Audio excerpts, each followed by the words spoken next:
할렐루야. 오늘 둘째 날입니다. 오늘 말씀의 제목은 삶의 메시지 나누기입니다. 저를 따르시기 바랍니다. 삶의 메시지 나누기. 삶의 메시지 나누기. 자, 그렇다면 그게 무슨 뜻일까요? 그것은 하나님께서 우리의 삶에 다른 사람과 나눌 수 있는 많은 것들을 우리 안에 담고 계신다는 것입니다. 하나님 안에 담고 계시는 게 아니라 누구 안에 담고 있다고요? 우리 안에, 우리 그리스도인들 안에 담고 있다는 것입니다. 여러분, 우리 그리스도인들이 많은 사람들과 삶을 나누지 않는다면 다른 사람들이 예수님에 대해서 또 그리고 복음에 대해서 무엇을 알 수 있겠습니까? 여러분, 늘 하나님께서는 우리를 통해서 다른 사람들과 소통하기를 원하십니다. 그래서 우리가 다른 사람들의 하나님의 메신저가 되는 거죠. 여러분, 대통령실에도 보면 야당과 소통하기 위해서, 국회와 소통하기 위해서 두는 자리가 있어요. 그게 무슨 자리입니까? 정무수석이라고 그러죠. 그리고 세상과 국민들과 소통하기 위해서 두는 자리가 있어요. 그걸 뭐라 그럽니까? 홍보수석이라고 그럽니다. 여러들의 그 자리들을 둬가지고 이 대통령이 세상과 국회와 소통하기 위해서 자신의 메신저를 두는 거예요. 그래서 소통을 통해서 자기가 하고자 하는 것을 많은 이들에게 알리고 그리고 정책도 펴나가고 하는 것입니다. 그러면 우리 그리스도인들에게서 하나님께서 과연 나눌 이야기가 참 많이 있을까? 여러분, 하나님께서 우리를 통해서 다른 사람과 많은 이야기를 나눌 것이 있을까요? 없을까요? 정말로 많이 있습니다. 그런데 우리는 종종 이렇게 생각할 수가 있어요. 대체 나눌 것이 뭐가 있지? 그렇게 생각할 수가 있습니다. 여러분, 목적이 이끄는 삶이라는 저자 이 릭 워렌 목사는 내가 나눌 것이 뭐가 있지? 이렇게 생각하는 자에게 하는 한 가지 얘기가 있어요. 그것은 사탄이 다른 사람과 소통하지 못하도록 막기 때문에, 사탄의 계략이기 때문에 우리가 나눌 것이 없다. 그런 생각을 갖게 한다고 했습니다. 여러분, 우리는 하나님께서 다른 사람과 우리 그리스도인들이 서로 많은 것을 나눌 수 있도록 은혜의 보물창고로 우리를 사용하신다고 말합니다. 그러므로 성도 여러분, 우리는 참 삶에서 나눌 것들이 참 많습니다. 그러면 삶의 메시지는 어떤 것들이 있을까요? 우리가 나눌 삶의 메시지는 과연 어떤 내용들을 담고 있을까요? 한 4가지로 생각할 수 있습니다. 첫째는 삶의 메시지는 우리의 간증을 담습니다. 저를 따라해 주시기 바랍니다. 삶의 메시지는 우리의 간증을 담습니다. 우리의 간증을 담습니다. 자, 그렇습니다. 데살로니가전서 1장 8절 말씀 다 같이 한 목소리 읽겠습니다. 주의 말씀이 너희에게로부터 마게도냐와 아가야에게만 들릴 뿐 아니라 하나님을 향하는 너희 믿음의 소문이 각처에 퍼졌으므로 우리는 아무 말도 할 것이 없노라. 아멘. 자, 데살로니가 교회에 대해 바울 사도가 칭찬을 아끼지 않았어요. 격려를 아끼지 않았어요. 그 이유가 뭐냐면 데살로니가 교회의 성도들이 신앙생활을 하면서 하나님의 은혜를 풍성하게 나누며 그들이 고난 가운데서도 어려움 가운데서도 서로 격려하며 은혜를 나누는 참 많은 간증의 이야기가 주변으로 많이 소문이 났습니다. 데살로니가 교회의 공동체를 이루는 성도들의 삶의 자리가 너무나 귀하다는 소문이 막 퍼져나갔어요. 그 좋은 소문이 퍼져나가니까 그것이 너무나 바울 사도에게는 감사의 제목이 되었던 것입니다. 자기가 복음을 증거하고 또 교회를 이루었던 그곳에서 많은 성도들이 많은 간증거리들을 만들어내고 그것을 믿지 않는 사람들과 나누는 것을 보니 얼마나 기쁘고 얼마나 감사했겠습니까? 사랑하는 성도 여러분, 믿음의 성도들도 은혜의 간증이 필요합니다. 여러분, 사람들은요, 또 우리 그리스도인들은요, 하나님의 사명을 감당할 때, 또 사역을 감당할 때, 여러분, 우리도 지칠 때가 있어요. 여러분 그렇지 않습니까? 그 지칠 때가 있을 때 무엇으로 힘을 얻습니까? 에너지 바를 먹습니까? 비타민을 막 먹나요? 좋은 약을 막 먹으면 힘이 막 샘솟습니까? 아니면 세상 사람들처럼 남의 뒷얘기 많이 하면 기분이 확 풀려가지고 막 힘을 얻습니까? 여러분 우리는 하나님의 메신저입니다. 여러분 믿으십니까? 믿으십니까? 메신저가 뭐예요? 하나님 말을 전하는 사람 아닙니까? 근데 이 전할 때 은혜와 사랑의 메시지를 전해야지. 내 감정에 이러는데 이것을 막 전하고 그러면요 은혜가 되지 않아요. 그래서 우리 성도들은 우리가 가진 참 하나님께서 주신 은혜의 간증을 많이 나눌 때 그 가운데 큰 힘을 얻고 또 격려를 얻습니다. 참으로 부끄러운 얘기지만 우리 교회에 관한 이야기도 있습니다. 제가 처음에 목회를 우리 교회 와서 시작할 때 어떤 성도가 저에게 그런 얘기를 전해줬어요. 목사님 저는 구역 예배를 안 드리려고 합니다. 그러더라고요. 왜 그러느냐. 다른 교회로 갔어요. 이제 떠나신 분인데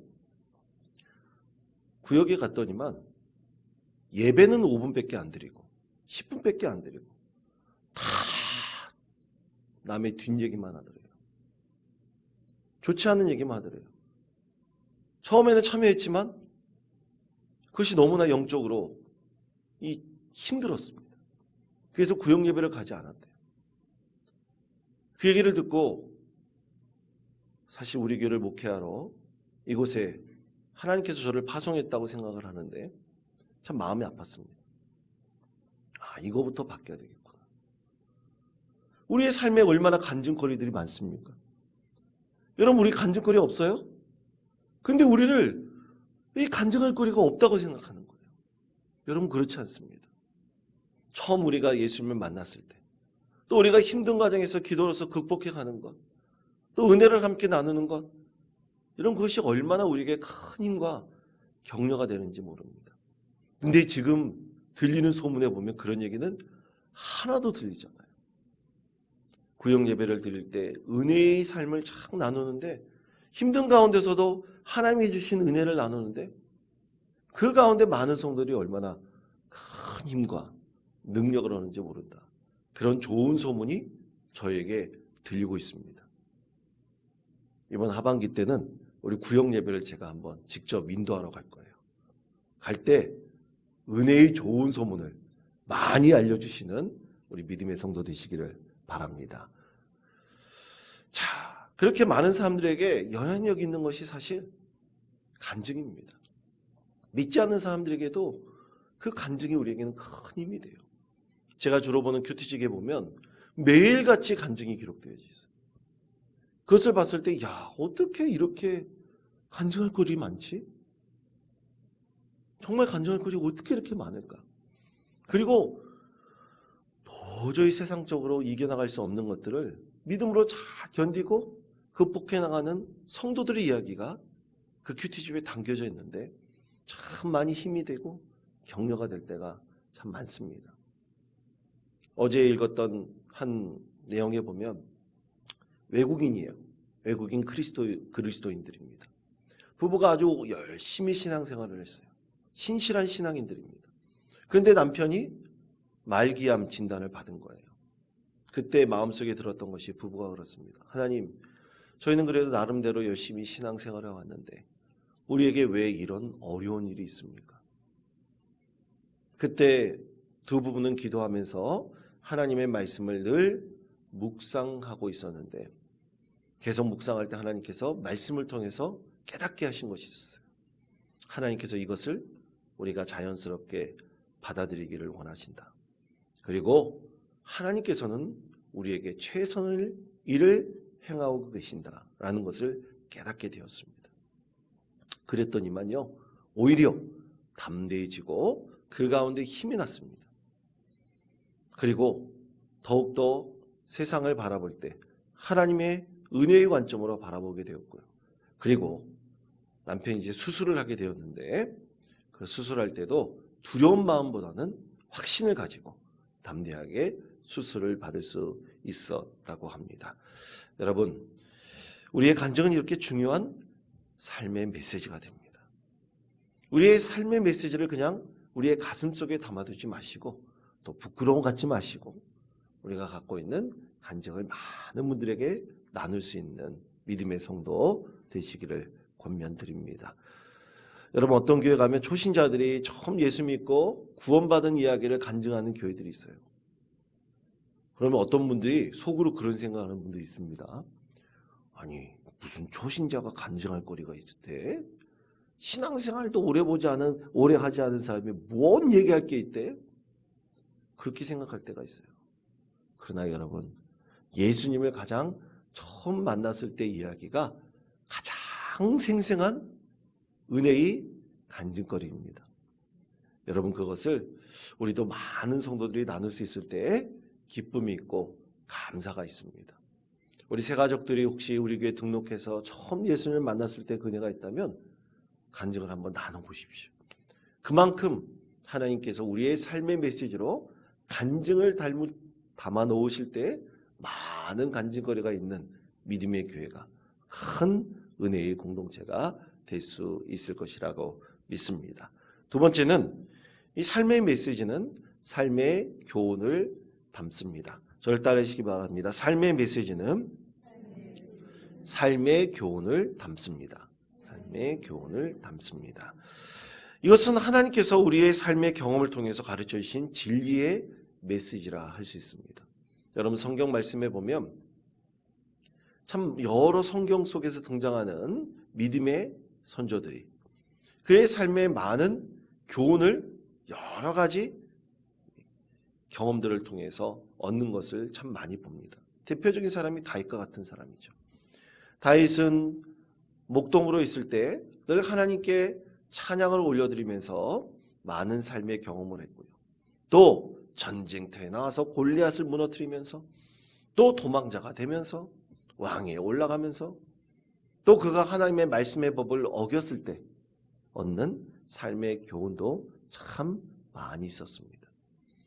그처럼 하나님께서는 우리의 삶의 여러 가지 하나님의 말씀을 통해서도 우리에게 삶의 교훈을 주고 계십니다. 여러분, 세상 사람들, 안 믿는 사람들이 하나님의 말씀 중에서 가장 많이 알고 있는 말씀이 뭔지 아세요? 뭔지 아십니까? 여러분, 누가복음 6장 41절 말씀에 보면 그런 말씀이 있죠. 내 눈에 티는 보지 못하고 남의 눈에 자기 눈에 들보는 보지 못하고 남의 눈에 뭐를 본다고요? 티를 보지 못한다. 거꾸로 돼 있든 뭐에 돼 있든 안 믿는 사람도 그 말은 다 알아요.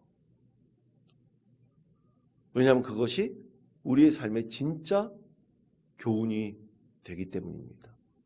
또 잠언 16장 18절 말씀에 그런 말씀이 있어요. 교만은 패망의 선봉이요 거만한 마음은 무엇의 앞잡이입니까? 넘어짐의 앞잡이니라. 아멘. 이런 말씀도 많이 합니다. 왜냐하면 그만큼 하나님의 말씀이 우리 삶의 중요한 교훈이 되기 때문입니다. 세상의 사람들도 그런 교훈의 말씀들을 갖고 있는데 우리 믿음의 사람들은 어떤 교훈을 얻겠습니까? 그것은 우리의 삶의 자리에서 얻는 교훈들이 굉장히 많이 있음을 우리는 분명히 압니다. 예를 들어 하나님께서는 세상 사람들이 그렇게 하지 않습니다. 우리 그리스도인들은 그럴 수 있어요. 하나님께서는 나의 이 실패를 통해서 무엇을 가르쳐 주기를 원하시는가? 하나님께서는 나의 고통과 슬픔과 우울함을 통해서 무엇을 가르쳐 주시는가? 하나님께서는 기다림을 통해서 인내함을 통해서 나에게 무엇을 깨닫게 하시는가? 하나님께서는 나의 가족, 교회, 인간관계, 또 내가 맺고 있는 여러 가지 소그룹, 그리고 나를 비난하는 사람을 통해서, 비판하는 사람을 통해서 무엇을 가르쳐 주기를 원하시는가? 여러분, 우리 삶의 자리에서 항상 이것을 질문하고 깨닫고 삶의 자리에서 하나님께서 주시는 참된 교훈을 우리 심령에 늘 담으시며 그것을 통해서 하나님 주신 축복을 온전히 누릴 수 있는 믿음의 성도 되시기를 축복합니다. 두 번째는 이것입니다. 삶의 메시지는 우리가 나누는 거룩한 열정을 담습니다. 저를 따라해 주시기 바랍니다. 삶의 메시지는 우리가 나누는 거룩한 열정을 담습니다. 거룩한 열정을 담습니다. 그러면 이게 무슨 의미일까요? 여러분, 우리 하나님께서는 정말 열정적인 분이십니다. 여러분 믿으십니까? 믿으십니까? 뭐 이렇게 열정적인 분이세요? 우리 하나님께서 어떻게 열정적인 분이십니까? 막 방언 기도하고 소리 크게 지르면 하나님께서 열정적인 분인 거 아는 것입니까? 어떻게 하는 거예요? 그것은 여러분, 하나님의 사역 또 하나님의 사명을 우리가 감당할 때 성령님께서 우리 안에 주시는 힘과 능력을 얻게 되면 우리 하나님께서는 정말 열정적인 분이시는구나. 그런 것을 우리가 깨닫게 됩니다. 여러분, 하나님의 일은 하나님께 주시는 힘과 능력을 통해서 행할 수 있는 것입니다. 그렇지 않고서는 우리가 쉽게 지칠 수가 있어요. 그런데 여러분, 기도하면서 하나님께서 우리에게 주신 이 일을 정말 열심히 감당하다 보면요, 이상하게 내가 쉽게 지칠 것 같은데 이상하게 하나님께 주시는 힘과 능력으로 이것을 감당할 때가 정말 많이 있습니다. 이번에 여름 사역이 시작됩니다. 하나님께 주시는 힘과 능력이 있을 때 우리는 거룩한 열정으로 하나님께 주신 사역을 충만하게 감당할 수가 있습니다. 몸은 힘들지는 몰라요. 그런데 우리의 심령은 늘 날로 새로워져. 늘 하나님께서 새벽을 깨우리라다 아침마다 새롭게 하시니 그 말씀처럼 새 힘과 능력을 분명히 얻게 하실 것입니다.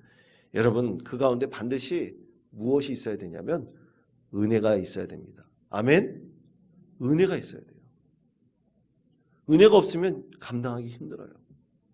혹시 내가 하나님의 일을 감당하는 데 있어서 맨날 짜증만 나고 힘들고 고통스럽고 그리고 쉽게 지친다면 잠시 그 사역을 내려놓는 것이 좋습니다. 영적 에너지로 채워놔야 돼요. 다시 회복해야 됩니다.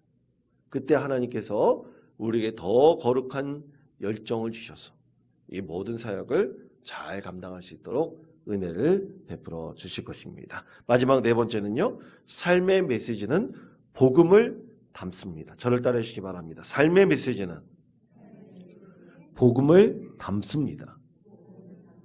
아멘. 그렇습니다. 자, 데살로니가전서 1장 9절에서부터 10절까지 말씀 우리 다 같이 한 목소리로 읽겠습니다. 그들이 우리에 대하여 스스로 말하기를 너희가 어떻게 우상을 버리고 하나님께로 돌아와서 살아계시고 참되신 하나님을 섬기는지와 또 죽은 자들 가운데서 다시 살리신 그의 아들이 하늘로부터 강림하실 것을 너희가 어떻게 기다리는지를 말하니 이는 장래의 노하심에서 우리를 건지시는 예수시니라. 아멘. 자, 여러분, 데살로니가 성도의 간증 이야기는 결국 무엇에 관한 이야기였냐면 복음에 관한 것이었습니다. 이 복음이 마게도냐, 아가야 지방에 퍼져나갔고 더 많은 지역으로 퍼져나갔을 때 예수 그리스도를 믿는 복음이 증거되었던 것이에요. 참으로 우리의 이야기는 진정한 복음의 메시지를 담습니다. 그러므로 사랑하는 성도 여러분, 우리는 복음 증거를 우리의 삶으로 하는 것입니다. 삶으로 복음을 증거할 때 하나님께서는 여러분을 통해서 큰 축복의 통로로 세워주시고 여러분의 삶의 자리에서 하나님께서 큰 은혜를 베풀어 주실 것입니다. 여러분, 우리 삶의 메시지는 간증을 담고 교훈을 담고 거룩한 열정을 담고 그리고 결국에는 복음의 메시지를 담습니다. 여러분 그런 믿음의 사람이 되어서 하나님의 복음의 메신저가 되어서 이 세상 가운데 늘 하나님의 뜻을 이루고 하나님의 말씀을 증거하여 늘 하나님께 주시는 은혜 가운데 거하시며 하나님께서 주신 큰 축복을 누릴 수 있는 복된 성도 되시기를 간절히 축원드립니다.